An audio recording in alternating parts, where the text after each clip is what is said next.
नमस्कार, मेरा नाम है बसंता राशिवसिया। आज हम बात करेंगे वास्तुशास्त्र को हम हॉरोस्कोप यानी कुंडली के साथ कैसे कंबाइन करते हैं। तो आप ये समझिए कि जब भी हम किसी का घर का वास्तु करते हैं तो 10 लोग अगर एक बिल्डिंग में रहते हैं तो 10 को जरूरी नहीं सेम रिजल्ट मिलेगा। तो यहाँ मैं आज आपको थोड़ी छोटे शॉर्ट में बताना चाहूँगा कि हमें किन किन चीज़ों का विशेष ध्यान रखना चाहिए, किन डायरेक्शंस का ध्यान रखना चाहिए। जैसे कि हम जब भी वास्तु करते हैं तो मेन जो घर के ब्रेड विनर है यानी कि जो मेन घर के कमाने वाले हैं उनकी हॉरोस्कोप को लेते हैं, उनके चार्ट को लेते हैं और उससे देखकर हम कंबाइन कर कर हम घर का वास्तु करते हैं कि उन्हें कहाँ सोना चाहिए, किस बात का ध्यान रखना चाहिए। विशेष कर कर अगर हम बात करें जो आज के दिन सबसे इम्पॉर्टेंट चीज़ है वो है पैसा,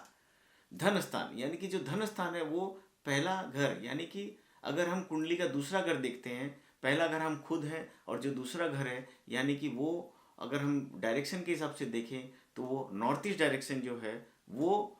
हमारी कुंडली का दूसरा घर है, यानी हमारी चार्ट का दूसरा घर है, जिसे हम धन स्थान कहते हैं, कुटुंब स्थान कहते हैं, परिवार कहते हैं